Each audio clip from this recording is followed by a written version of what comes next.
Hello everyone, my name is Derek Blackwelder and I am your son or daughter's Math 1 teacher. So I couldn't be here tonight for Meet the Teacher night, so I decided to shoot this video so that you guys could see my face and kind of know everything that's going on in my classroom. So first thing, I just want to point out my contact information. That's probably the easiest way to get in touch with me. Is just any questions you ever have, please email me. Anytime I check it, probably 3-4 times a day. So please email me if you ever have any questions or concerns or any of that stuff. Kind of just go through this step by step. So first thing is my tutoring schedule. I'm the varsity soccer coach here, so I'm not available after school very often, but I am available during the whole lunch on Mondays and Wednesdays. So they can come by anytime and get help for anything they're struggling with on Mondays and Wednesdays, or if they're missing a quiz or a test, they can always come and take those on Mondays and Wednesdays as well. And then you're watching this on a YouTube channel. This YouTube channel has a lot of math videos. I've shot them very similar to this. And the easiest way to find these is just go to YouTube and you're just going to search Blackwelder Math 1. Whenever you get there, I would go to my channel and then go to the playlist, and all of the playlists are broken down by unit. So the unit that we just finished is unit 1A, and they can go in and find that playlist and watch some of those videos. If they're tripped up on solving equations, there's a solving equations video, or anything that they're struggling with, they can always go and check it at night just to get a refresher so that they know how to do their homework.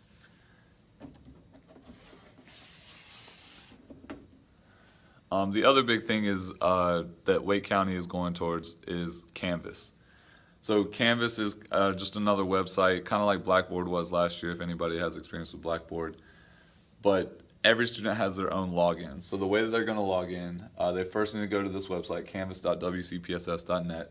And we've done this in class, so they should know how to get onto their own Canvas.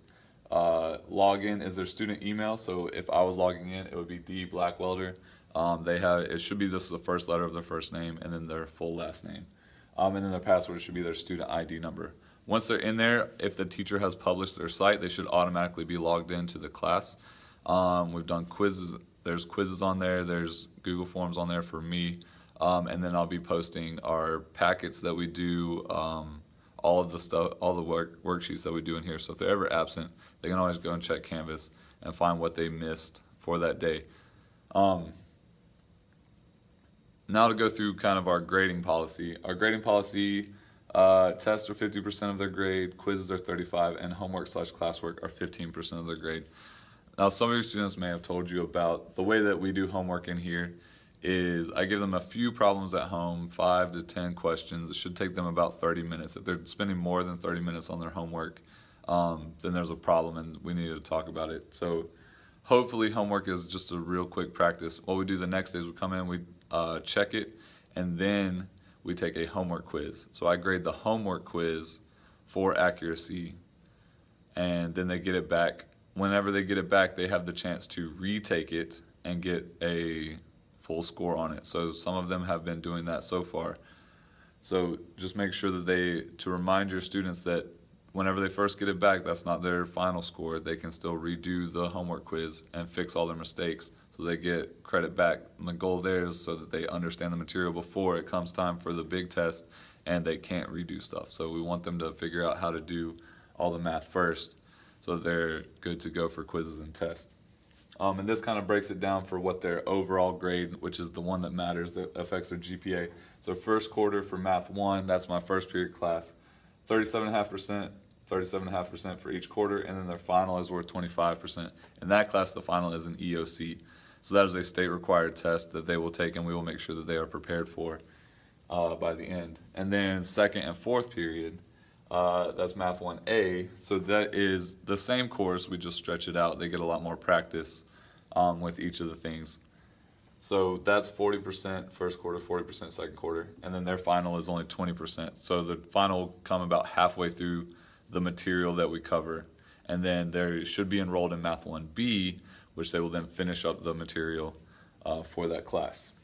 Now, for any extra points, the way that students can get back points on quizzes and tests they need to come by for 4-star lunches. So their lowest quiz grade will get dropped if they come by for 4-star lunches, get help on anything. They can come by and do their homework. If they're missing any quizzes or tests, they can always come by and check with me, and we'll get it done.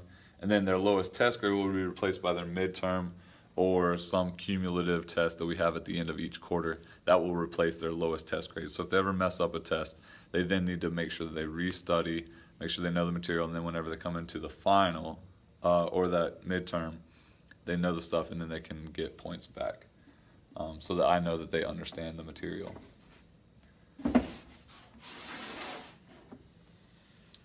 All right, you may have read in the course guidelines that calculators, we have 30 calculators, class set of them, but the only problem is some of the classes have more than 30 kids in them. So you don't need to buy them. We can share or do something to make sure everybody is using a calculator when needed. But if you want to buy one, it's recommended that you get a TI-84. If you get any of these graphing calculators, they last a long time. I still have mine from my freshman year, so it's about 13 years old now. So it's lasted a very long time, and they're good calculators. If you get the Texas Instrument ones, they make good products.